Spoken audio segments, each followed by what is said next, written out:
My next guest is Dr. Anthony Muhammad. Dr. Muhammad is a highly sought after educational speaker and presenter. With nearly 20 years of experience as a teacher, assistant principal, and principal, he has transformed school cultures and student proficiency globally. He was named the Michigan Middle School Principal of the Year in 2005. He's also been honored by Global Gurus organization as one of the 30 most influential educators in the world in 2021, 2022, 2023, and 2024. His most recent books include The Way Forward, PLC at Work, and The Bright Future of Education, published in 2024, Learning by Doing, a Handbook for Professional Learning Communities at Work, 4th edition, 2024, and several others, which a few of we'll get into during the podcast. Well, welcome to the podcast, Dr. Muhammad. Thank you, Dana. I appreciate you having me and allowing me to express myself on this platform. And I'm grateful to all the listeners who've tuned into this podcast. I appreciate you. Well, I've followed your work for some time, so I'm excited to dive into some of the questions. But we'll start off with the question I ask everyone. Tell me about a time when you were in the trenches and managed to crawl out. Well, interesting about the trenches is that I got in a profession to be in the trenches. Growing up in Flint, Michigan, and witnessing deindustrialization and how devastated my community was. Mm-hmm. And then the onslaught shortly thereafter of crack cocaine, mass incarceration, and then the militarization of the police force, which turned my community into a war zone. All that happened within a 5 to 7 year period of time. Mm-hmm. So I wanted to jump in the trenches because I wanted to kind of sound the alarm to young people that if you don't have a viable skill set, you're not educated, you're going to have a very rough time navigating these social traps. So I spent 8 years as a middle school teacher working directly with young people, middle school assistant, and then middle school principal. And my goal was to sacrifice sometimes even my peace of mind to be a bridge for young people and for parents to realize this isn't a joke. And at the day, with very high unemployment rates among the impoverished and among African American citizens, the fight is still on. I just became a consultant to address it in a broader scope, but the mission is still the same. I enjoy the trenches. That's where the action is. And I think that I'm doing the profession of service if I can inspire others who are in the trenches. So I've never had an issue with the trenches because that's where the action is. Yeah, you're one of those people who thrives in the trenches. Yes. Not necessarily wanting to get out of the trenches. Yeah. I crawled into the foxhole when others are trying to crawl out. So talk to me a little bit about moving from the middle school principal role into your role working as a full-time consultant. Okay. Well, that kind of happened organically because the mission, as I said, has always been the same. For those listeners who are here, if you stay true to your mission and your purpose, most opportunities develop organically. As a middle school principal, my superintendent made all the principals in the district go to Illinois to a PLC conference in 2001. I was reluctant, had a lot of work to do, but he forced us. And I was so enamored with what I heard for those 3 days in Illinois. The late Dr. Rick DeFore, the late Rebecca DeFore, Dr. Robert Aker, and some of the associates who were there. It took my desire to see young people thrive, particularly marginalized young people, and it gave it a methodology. So I went back and we implemented, and we had great success.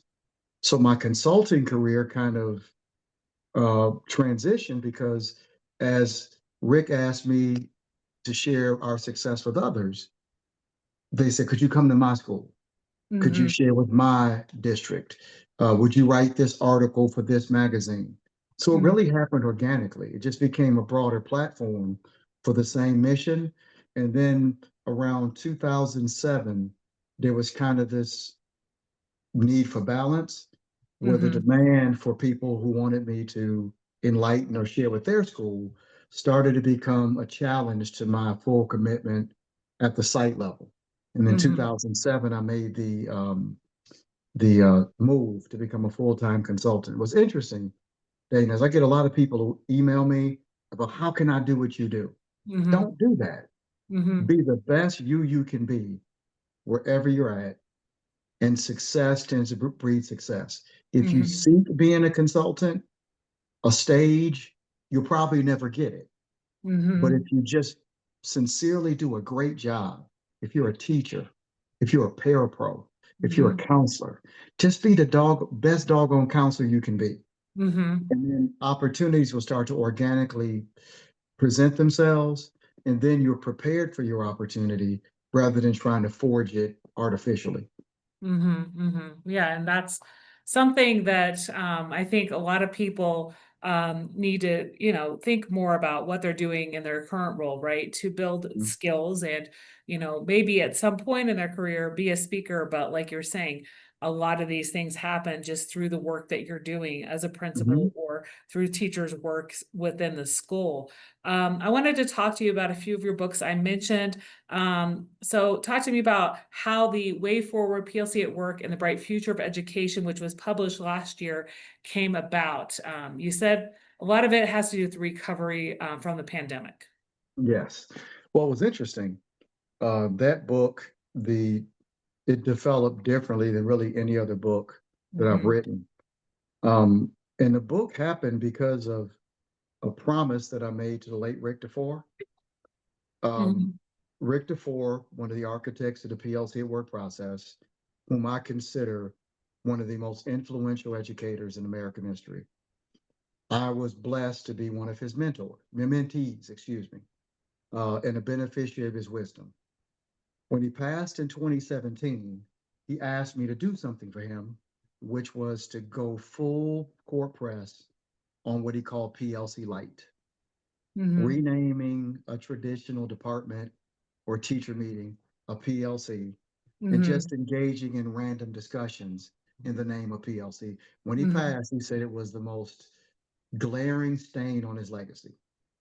So the way that I mourn is that when I lose someone close, I kind of double down and work, Yeah. and it just kind of it. I just cope by denial, and then the pandemic hit, and while sitting at home, and educators emailing me, asked me, what's the next step? I didn't know.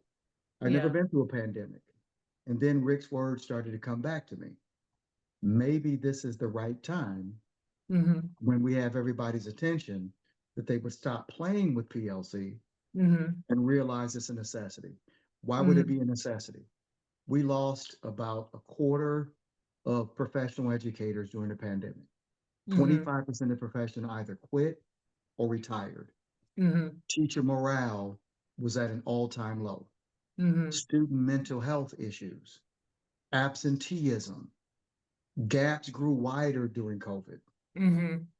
The PLC at work strategy or framework is the answer to all of that. The research is clear that when teachers are on a strong team, they become more effective instructionally. Their Hmm. morale is higher. Student achievement goes up. We retain more teachers. Students grow. And if we don't deal with academic learning and we deal with social and emotional, we could address the social and emotional concerns with students. We Hmm. can reduce joy again in education. So the dilemma of the pandemic refreshed in my mind that if there Hmm. was ever a time that we needed to collaborate and focus on improving our practice and improving student learning, improving well-being, improving educator well-being, that the pandemic was the time. But what Hmm. the, the historians pointed out is that in the transition after pandemics, you get a small window to innovate. Yeah. And I hate to be the bearer of kind of jarring news. That window is dang near closed. Hmm. And what the history taught us is that if you don't act within that window, you actually reaffirm old habits and bad habits. And if I had to write the book over again, I would rename the subtitle The Potentially Bright Future Hmm. of American Schools. To see some of the antiquated policies coming out of state capitals in Yeah. Washington, D.C., and the cuts to education, the denial of certain aspects of history. It seems like 1925 instead of Mm. 2025. Yeah. So, unfortunately, as a person who delivers a message, I can't make people internalize it. I can Yeah. deliver it. And if we're just being brutally honest, I don't think the message was embraced. I think that Hmm. people have become more attracted to going back to 1925 rather than looking at 2025. Yeah, and I think a lot of the decision makers are those people who are not in education, whether it's at the Mhm. local level or the federal level, and Mhm. the educators are the ones who are suffering. And But I would also add to that, the mhm, data showed from the last election that many educators mhm, voted for people with those ideologies. So, you know, even the educator ranks, we're not a monolith. yeah, Uh, there's a large percentage of educators who agree with some of these policies. They mhm, might not like the repercussions that they're yeah, experiencing, but they voted for the people who are enacting these policies. mhm, mhm, mhm. Well, I think, going back and reading your book, I know there was a lot of hope coming out of the pandemic. I think Mhm. there are schools who are still Mhm. working on, refining their PLC process, and working on, what does work within that Mhm. process. I think it is valid for those schools who are, despite challenges, these outside challenges, are working within their means of control to, Absolutely. And serve their students. I like to, I'm hopeful at a micro level Yeah, where schools are honed in. I'm yeah. more pessimistic at a macro level. Mhm, mhm, Any school that wants to be better, the PLC framework is accessible to them. mhm, mhm, But macro, I'm not as encouraged that at a mhm. macro level will make the big social step. Yeah, yeah, and I get that, I get that. You also published Learning by Doing, a handbook for professional learning communities at work, last Mhm. year. It's the fourth edition. So, how has each edition changed in ways that kind of move with the times? Maybe how does this edition look in relation to maybe the second or first edition?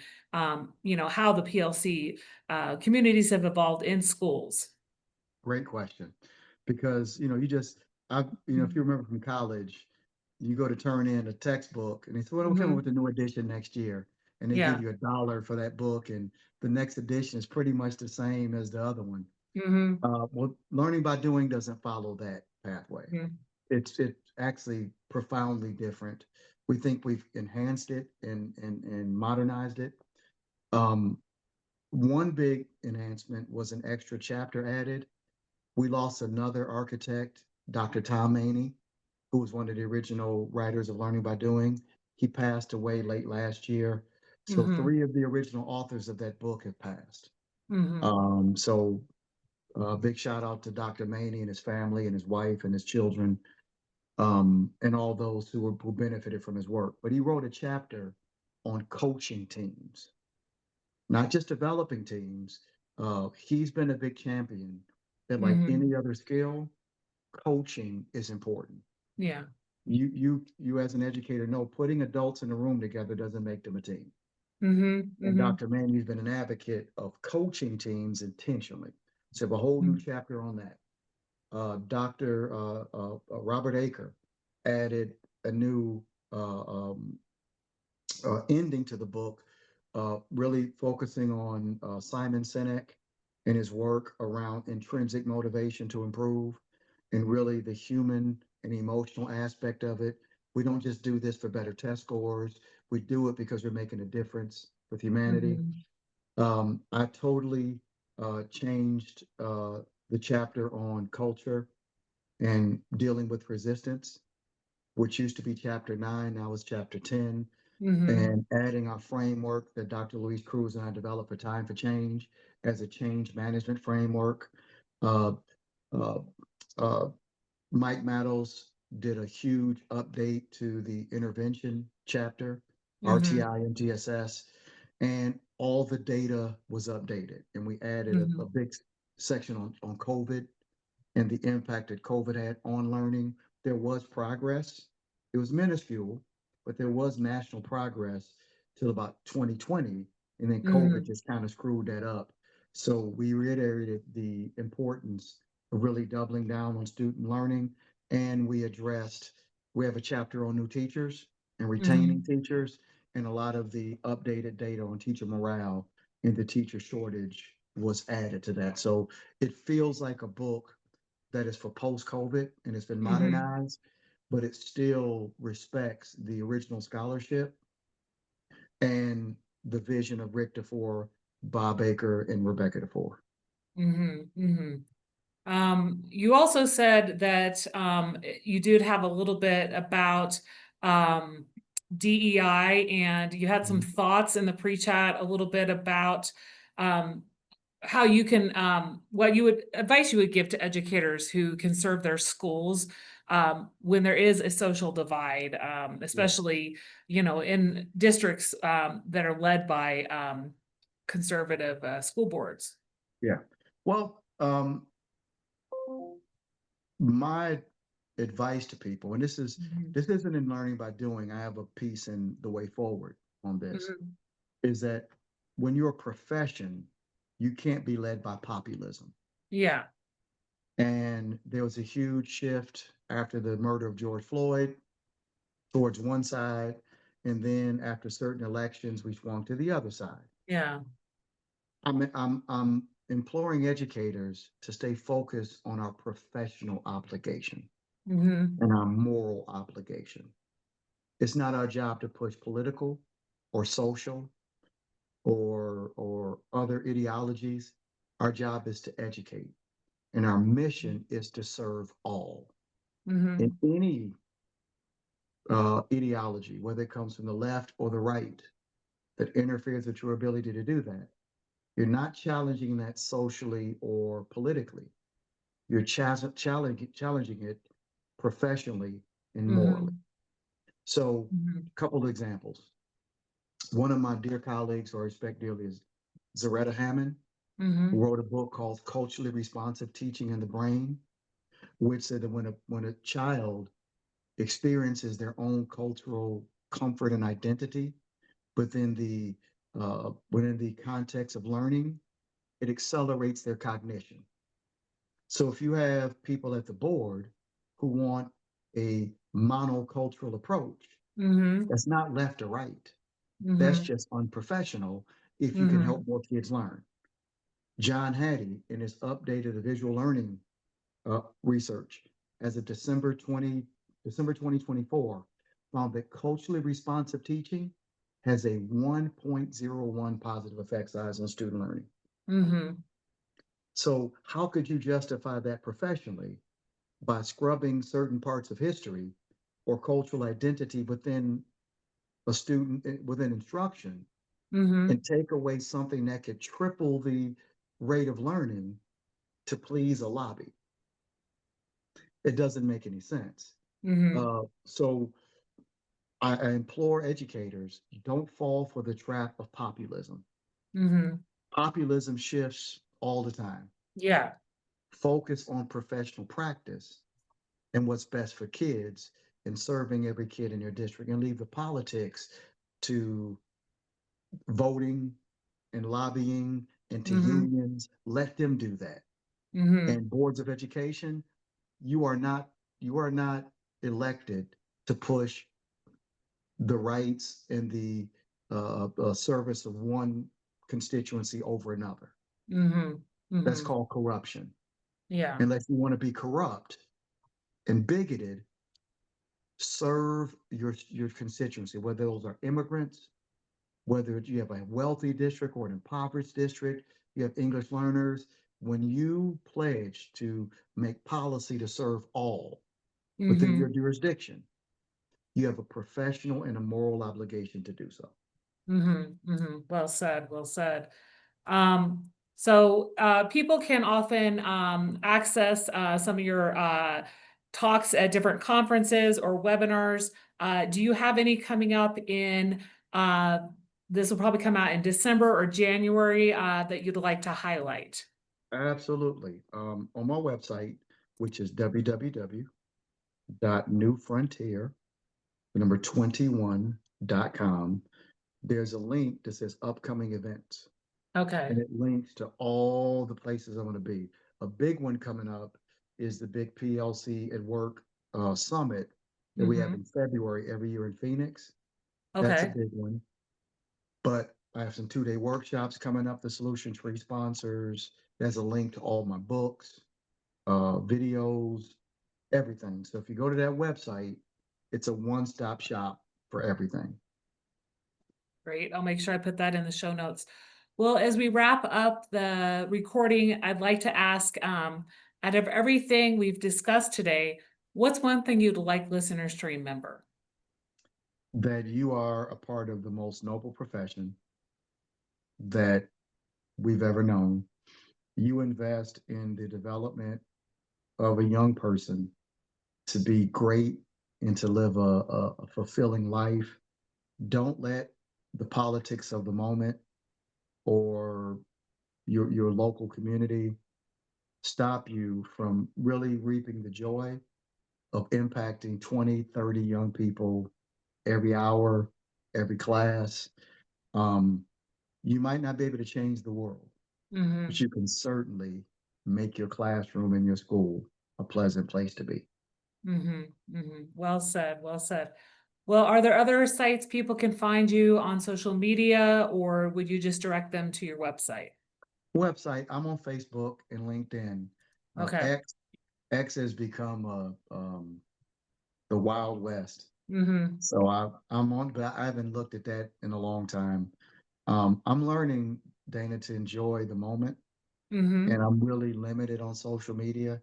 I'll post things from time to time I believe are important, but if they interact with me through my website, my books, Mhm. um, that's the best way to connect. Okay. Because you know I'm a granddad now. I don't know if Mhm. that makes a difference, but I'm just not as engage in knowing everybody's thoughts every 5 minutes on social media, and I honor those that do. Mhm. I'm kind of showing my age because if I was younger in my career, I would definitely take advantage of it. But honestly, I mean, I've been blessed to sell over 2 million books, Mhm. and if you don't know my work by now, you're probably not my target audience. And best of luck to you. I'm not trying. I'm just, it's time to let young people take the mantle. Mhm. And some of us ancient folks, you can check out my books like in print, or Mhm. there's many different ways. I'm just not one to be on social media all the time. No, yeah, god that's god totally bless those understandable. god bless those that are. That's best to you. Well, thank you so much for being on the Out of the Trenches podcast today. It was a My great pleasure. conversation, and I'm really excited to hear about your work. My pleasure. Thank you for having me.